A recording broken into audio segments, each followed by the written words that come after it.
그냥 이게 끝이 저기네요. 갈 필요 없겠다. 연결된 게 없어. 저기서 끝나.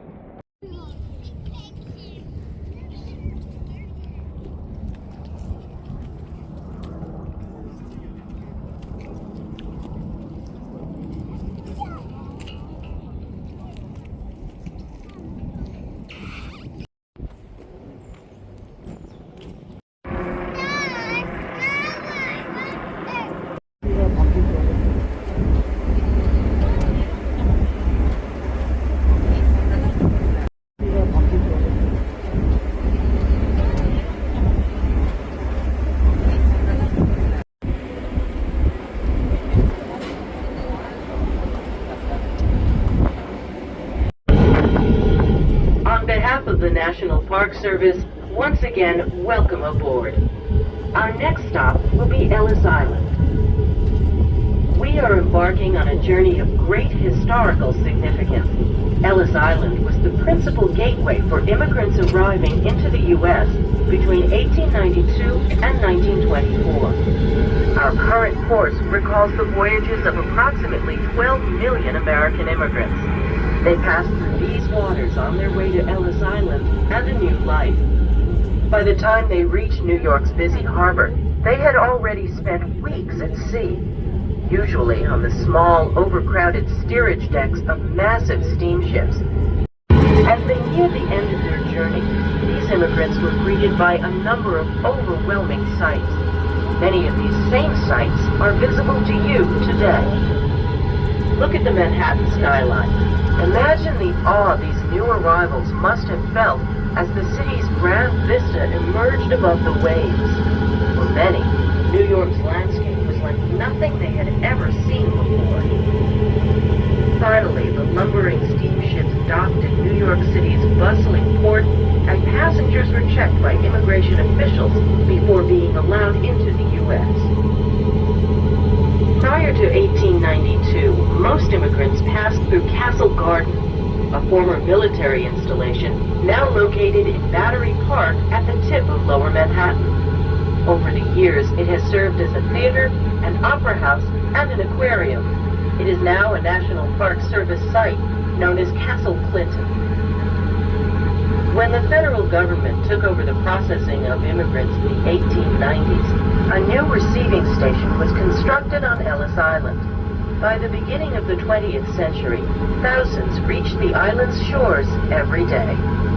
You will have the opportunity to learn much more about these immigrants and their experiences during your visit today. The main building of the Ellis Island Immigration Station complex has been restored and is now a museum containing 3 floors of self-guided exhibits. Information is available at the desk on the main floor. An informative audio tour is included with your ticket and may be picked up when you arrive on each island. It includes a 30-minute Statue of Liberty audio tour and a 45-minute audio tour of the Ellis Island Museum. Food and gift services are available both aboard this vessel and on the main level of the museum. Eating and drinking are permitted only in designated areas. For those traveling with groups of children, the National Park Service requires that there be 1 chaperone with every 10 children, and that the group remain together at all times. Ellis Island is a wheelchair-accessible facility.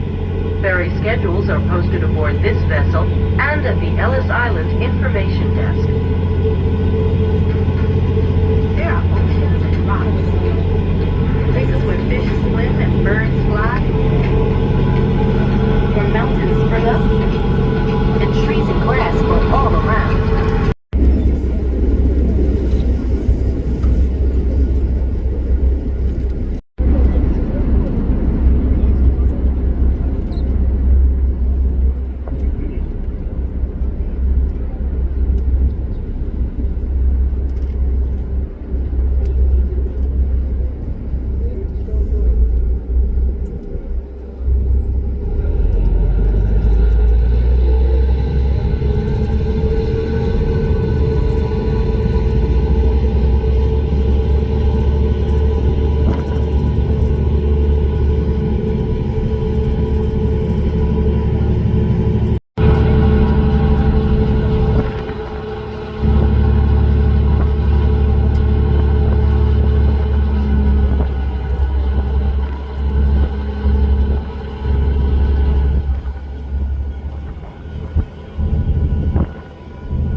Ah, sí, cualquiera.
When the ships neared New York, the shining torch of the Statue of Liberty rose from the bay.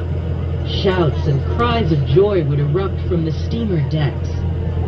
For many, liberty enlightening the world, as the statue is officially titled, symbolized the freedom and opportunity that awaited them in their new land. The steamers proceeded on into New York's harbor, and passengers got their first glimpses of the Manhattan skyline, including the Brooklyn Bridge, which spans the East River between Manhattan and Brooklyn. You may be able to spot its stone towers. Several newer bridges have been added to the harbor's landscape, including the Verrazano Narrows Bridge, which connects Brooklyn and Staten Island. If you look out beyond the Statue of Liberty, you might see the Verrazano Bridge in the distance. It's the longest suspension bridge in the United States. As the passenger ships continued north toward their docks in Manhattan, they also passed Governor's Island across the harbor to the east.